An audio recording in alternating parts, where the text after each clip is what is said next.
Her little girl had suddenly fallen unconscious, and she had never woken back up. This was only a few months ago, and now the paramedics were back at their house again, but this time because her stepson had stopped breathing. 2 babies within months of each other, gone? What was it that was really going on here, and who was responsible?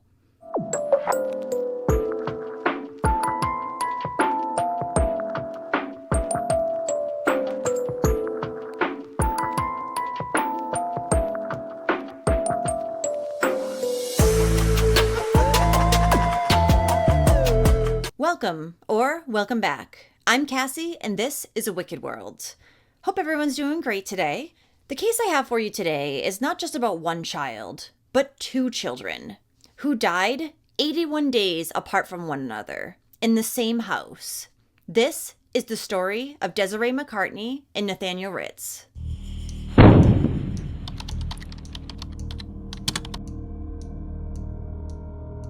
Desiree McCartney was born on May 17, 2014 in Columbus, Indiana. Her mom is named Christina McCartney and her father is Gary McCartney. Desiree was a happy and loving little girl whose favorite things were dancing, singing, and she of course loved the movie Frozen. Desiree's mother, Christina, had obtained full custody of her, along with her older brother, Nicholas Kedrowitz, and her younger sister, Abigail. Christina McCartney, along with her 3 children, moved in with her fiancé, Stephen Ritz, and his son, Nathaniel Ritz, in 2016.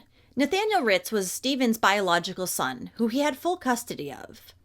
It was said that Nathaniel's mother was not in his life, as she had used methamphetamine during her pregnancy with him. And Nathaniel was born on August 4th, 2016, in Jefferson, Indiana. He was a happy and silly baby, but not much else is known about him, sadly. And since Nathaniel's mother wasn't in his life, Christina had stepped up and taken the place as mom for Nathaniel. Now, Christina, Stephen, and their blended family, including 4 children, lived in Osgood, Indiana, at 238 Maple Street. At the time of this story, Nicholas was 13, Desiree was about to turn 2, Abigail was 1, and Nathaniel was around 11 months old. Since Nicholas was much older than the other 3 children, he often helped out with his siblings. Nick would always act as a caring and protective big brother. But not all was well in the house. In fact, Christina's fiancé, Stephen, was not known to be a good man. She would even say that he could be abusive towards the children sometimes. So it was a bit of a tumultuous home, especially with 4 children, 3 of them being under the age of 2. On May 1st, 2017, a 911 call was made from the family's home, requesting emergency services. Stephen had made the call, and he said that there was an unresponsive child. When the first responders arrived at the scene, they immediately tended to the little girl, who was unconscious and not breathing. She was also covered in vomit. It was 23-month-old Desiree McCartney. Desiree had been taken by ambulance to Margaret Mary Community Hospital in Batesville. And then, due to the severity of her condition, she was transported to the Children's Hospital in Cincinnati. But unfortunately, after several days on life support, Desiree died on May 6th, 2017. So police, of course, wanted to speak with Christina and see what had happened. Christina told police that she had arrived home that night around 6:45 p.m. When she had come in the door, she was met by her son Nick, who was carrying unconscious Desiree wrapped in a towel. He told her he thought there was something wrong with her. Maybe she was sick because she wouldn't talk to him. Christina tried to wake up Desiree by calling her name and shaking her, but she didn't respond to either. So immediately, Christina started to perform CPR and told Stephen to call 911. So of course police also wanted to speak with Nick, as he was the one who was with Desiree at the time. He told police that night it was one of his chores to bathe his siblings. He brought Desiree into the bathroom for her bath first, where he says that she undressed herself and got into the bathtub all on her own. He says once she was in the tub, she had thrown up a few times, so he needed to go get her baby wipes. He left the room with Desiree still in the tub and said he was gone for about 5 minutes before he returned. When he returned to the bathroom, that's when Nick said he found Desiree face down in the water and unresponsive. When an autopsy was performed on Desiree's little body the following day, the coroner did not find any evidence that she had drowned. But the autopsy did reveal that Desiree had experienced a prolonged period of lack of oxygen to her brain. And though this was discovered, her manner of death was listed as undetermined. State police investigators started looking into the toddler's death, as did child welfare workers with the Indiana Department of Child Services. Nick was at first removed from the home, but then a judge allowed him to return during the ongoing investigation. And police's investigation into Desiree's death was still ongoing when on July 20th, 2017, 911 was again called to the house with another unresponsive child. This time when paramedics got there, they found 11-month-old Nathaniel Ritz to be unresponsive. It was only 81 days after Desiree had been taken to the hospital. Nathaniel, like his sister, was taken to Margaret Mary Health, where he was pronounced dead early the next morning. Police were told that the family had eaten supper that night, then watched TV together.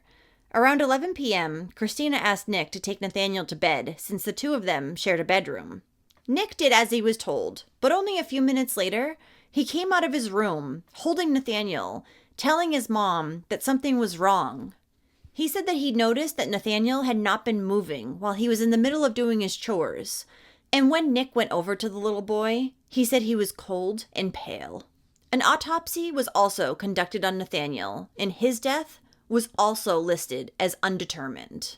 A second investigation was now opened, this time into the death of Nathaniel Ritz. After Nathaniel's death, the Indiana Department of Child Services placed Abigail in a foster home, and Nick went to live with his great-aunt and uncle, Candace and Bob Barker, who also lived in Osgood.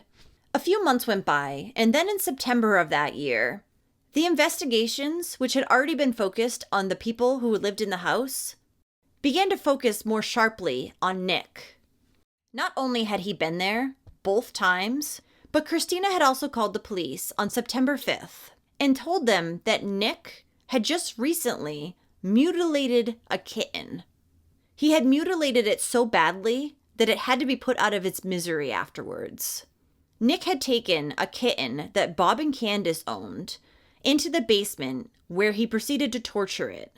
Candace said that the kitten suffered a puncture-like wound to the head and also had deep open wounds to its body, enough so that some of its organs were coming out. Nick admitted to his great-aunt that the kitten had scratched him, so he had gotten angry and squeezed it too hard. And when it was realized that the kitten was so badly injured that it needed to be put down, Nick asked his uncle if he could go with him so that he could see the kitten's brains be splattered everywhere. Yeah, that's horrifying. He mutilated that kitten so badly its organs were hanging out. No wonder why the investigators were zoomed in on him at that point. Candace described her nephew as having anger issues, and he was also very self-centered. So Candace, who has diabetes as well as a prosthetic leg, told investigators that Nick had said to her, with all of her health problems, maybe she just needed to die. And Nick had also made similar statements about the couple's elderly dog. After this incident, psych evaluations were requested by the police to be done on Nick, Christina, and Stephen. During Nick's evaluation, he talked about large knives, fires, and setting his siblings free from Satan. But he would not answer the question of whether or not he was responsible for both of his siblings' deaths, though I think it's kind of obvious at this point.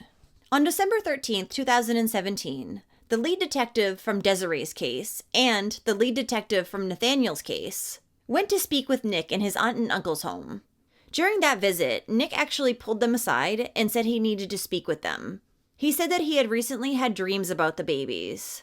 And he started talking about saving Desiree and Nathaniel from hell and the chains of fire, whatever that is.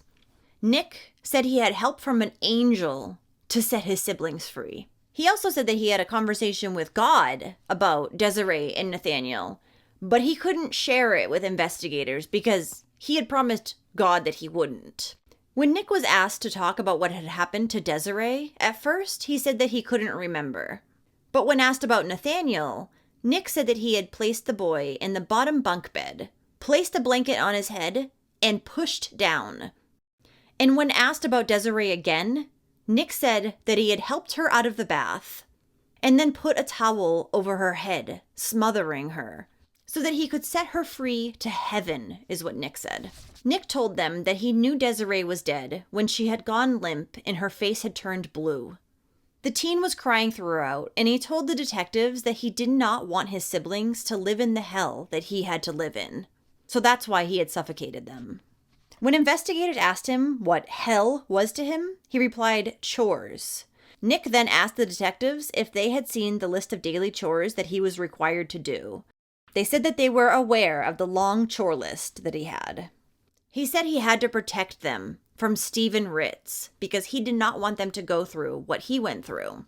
Nick's Uncle Jeff had actually recently told investigators about a time that Stephen had given Nick a bloody nose. After learning this information from Nicholas's statements and determining that they were consistent with the autopsy findings, both Nathaniel and Desiree's cause of death was amended to asphyxia by smothering. But for some reason, it wasn't until August 28th of 2018 that Nick was arrested for the murder of his sister Desiree and his brother Nathaniel. Though ever since Nick had confessed to killing his siblings back in December, Christina had committed him to La Rue Carter Hospital. So Nick had originally been charged as a juvenile. However, they decided to bring his case to adult court in early September. The state of Indiana allows juveniles as young as 12 to be tried as adults, depending on their crime and with enough probable cause. 5 doctors evaluated Nicholas, and 3 of them said that he was not competent to stand trial. The other 2 said that he was. But the Ripley County judge sided with the minority and ruled that Nick could and would face a jury. One of these doctors had diagnosed Nick with antisocial personality disorder and said that Nick was a lifelong danger. He was also given an IQ test to which he only scored an 84. And until his trial date, Nick was held in a Dearborn County Juvenile Detention Center in Lawrenceburg. Nicholas was facing up to 65 years for each of the murders. Christina McCartney went on the Dr. Phil show on December 12, 2018, to speak about what had happened to her family, and she also defended her son. My son Nick was definitely a dream child. He was the most helpful, most exciting, full of life type of child. His siblings were his life. Nick and Desiree were very close. He would sit and read books to them. He would sing to them. The state police questioned my son, and according to them, Nick confessed to harming the children. He indicated that the children passed due to suffocation. According to the police officers, my son expressed to them that he ended the child's lives because he wanted them to end the hell that they were living in. Nicholas was arrested 3 months ago. The current charges on him are 2 murders. The prosecutor just wants to throw my son in jail. And no one is standing up for Nicholas, so I have to. I want people to understand that my son is not a monster. And Christina said that she had never seen the evil in her son until after this had happened. She also tried to claim that Nick's stepfather, Stephen, had directed him to kill the children. Christina said that Stephen had told her son that if he did not kill the 2 children, he would kill Nick himself. And that's why Nick did it. Right. His trial was originally scheduled for February 18th, 2020. However, it was postponed until August 16th, 2021. It lasted an entire week. Candace Barker got on the stand and said that Nick was like a grandson to her. She told the court that he had actually confessed to her that he had taken the lives of the 2 children. She testified that she believed Nick had 4 different personalities, and one of them was very bad and absolutely capable of murder. In fact, Nick had told his great-aunt that this personality was a bad one and she didn't want to see it. He had also told Candace that he wanted to get up in front of the church and give his confession about killing Nathaniel and Desiree. But instead, he just went to the altar and prayed for 10 to 15 minutes. That would have been a very shocked church.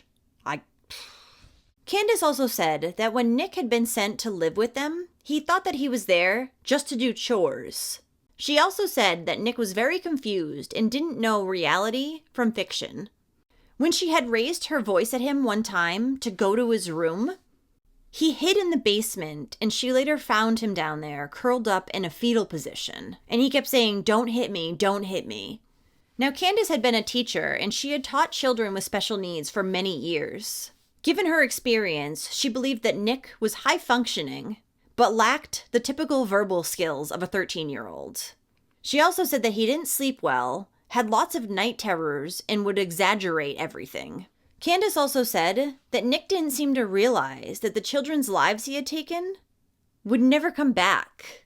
Candace said that it had actually hit Nick like a ton of bricks that Desiree and Nathaniel would never be coming back.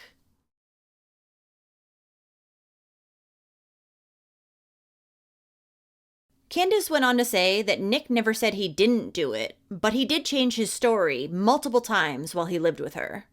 So in late August, after 6 hours of deliberation, the jury found Nicholas guilty for the murders of Desiree McCartney and Nathaniel Ritz. He was handed down 2 50-year sentences, one for Nathaniel's murder and one for Desiree's murder. They were to be served consecutively for a total of 100 years. Desiree McCartney's funeral was held on May 11, 2017, at the Porter Oliger Pearson Funeral Home in Greensburg. And unfortunately, given the circumstances, there are no details as far as Nathaniel's funeral. Well, thank you for listening to all of Desiree and Nathaniel's stories today. I don't understand how nobody could have seen the evil that lurked inside of Nicholas prior to the killings. He killed 2 innocent children as well as a kitten, all within 81 days of each other. But there was no signs prior to this? It just doesn't make sense. And if you look at Nicholas's old Facebook account, you'll see that there's a lot of pictures of him and Desiree. He really seemed like he loved his sister, but maybe in his warped mind, this was somehow protecting her from going through the awful things that he had already been through at 13 years old. But what do you think? So if you do like true crime and you want to hear it from me, then don't forget to hit that subscribe button below and turn on those notifications too, so you'll know when I upload a new video, which is 2 to 3 times every week. Thanks for watching A Wicked World. Until next time, guys, take care. Bye.